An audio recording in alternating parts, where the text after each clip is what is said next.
Let me tell you why you're here. You're here because you know something.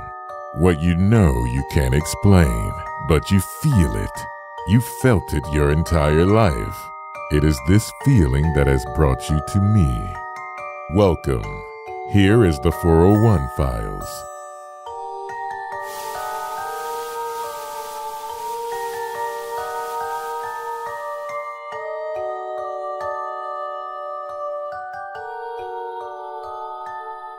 Mr. President, I do want to get right to the news of this week. Sure. The terrorism in Boston. Yeah.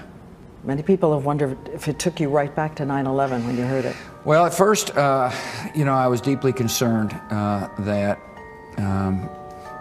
there might have been a organized plot. I don't know all the facts. I don't think we all know all the facts, but I was deeply concerned that this could have been another highly organized attack on the country. And it still may be. Again, I don't know the facts, but I do know that it's really hard to protect the homeland. Good morning. I'm here to summarize the findings from our 3-year study of the collapse of World Trade Center Building 7. Before I tell you what we found, I'd like to tell you what we did not find. We did not find any evidence that explosives were used in the collapse of Building 7. We ran down detailed computer simulations of blast scenarios. This size blast would have produced an incredibly loud sound that was not recorded on videos of the collapse nor reported by witnesses. You want to call your mother or something? You gotta get back. You know that. You gotta get back. All right. I know. They were a planned explosion. It just pancaked. Now, all these stories are not compatible. You cannot have a heavily built steel frame high-rise collapse due to modest fires. If that were the case, it would be extremely unusual for that to happen. So unusual that you could not possibly predict when or if it was going to happen.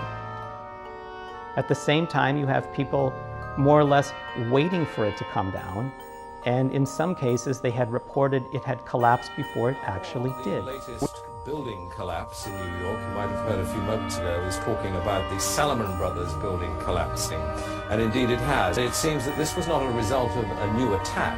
It was because the building had been weakened during this morning's attacks. We'll probably find out more now about that from our correspondent, Jane Stanley. Jane, what more can you tell us about the Salomon Brothers building and its collapse?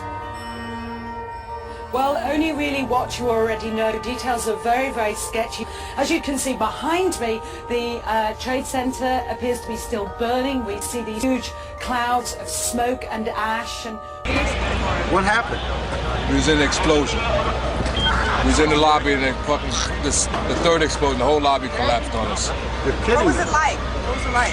Horrible. It's like hell. You don't want to know. The whole building just collapsed on us inside the lobby. Was that a secondary explosion? Yes, it was. That was the planet probably? Yeah, definitely secondary explosion. Because we was inside waiting to go upstairs, and on the way upstairs, the whole fucking thing blew. And we just collapsed on everybody inside the lobby. Similar to the first tower coming down, secondary? I don't know about the first one, but I know the second one it was terrible. Then there was a third one too after that one. Donna, when these buildings came crashing down on Tuesday, they sent debris showering in several blocks in every direction. And it was in one of those areas a couple of blocks away from the World Trade Center site, apparently where that passport was found. The FBI announcing that it has found the passport of one of the hijackers who was on board one of those two planes that hit the Twin Towers on Tuesday morning. They then mounted an intensive...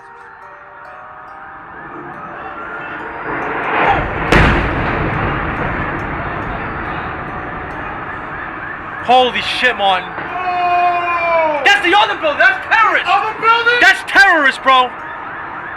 That's fucking terrorists. Holy shit! Oh my God. That's terrorists, bro. They just shot another...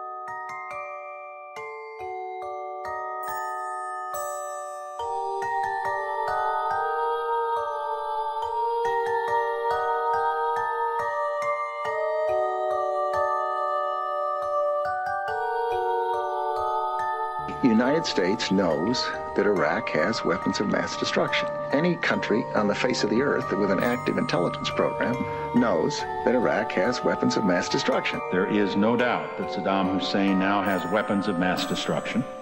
There is no doubt that he is amassing them to use against our friends, against our allies, and against us. The choice is his. And if he does not disarm, the United States of America will lead a coalition and disarm him in the name of peace. John Sokol in Kuwait City. You're watching a BBC News special. The headlines. The attack on Iraq has begun. US forces fired cruise missiles at Baghdad just before dawn, apparently targeting the Iraqi leadership. President Bush announced the start of the military campaign on American television. At this hour, American and coalition forces are in the early stages of military operations to disarm Iraq, to free its people, and to defend the world from grave danger. Yeah, the case was made by Cheney and the president and Powell and Rumsfeld that Saddam Hussein had all manner of weapons of mass destruction, and he was likely to give them to terrorists. Okay, this is after 9/11, right? Fear, fear, fear. Now, he didn't have all manner of weapons of mass destruction. We former intelligence analysts knew that, and we warned the president with 3 memoranda before the war. Don't listen to this. This is contrived. It's not a mistake. It's fraud. Was there good intelligence linking Saddam Hussein to Al-Qaeda? The effort was intensive by the Defense Department to get people to turn over every leaf to find evidence. Experts say Saddam has terrific leverage now because with demand for oil high and U.S. supplies at a 24-year low, the 2 million barrels a day of oil Iraq produces matter. My big fear is that Saddam Hussein is going to take the advantage of this tight market to cut oil production, and that could send prices up much higher. God bless you all, and God bless America. Those weapons of mass destruction got to be somewhere.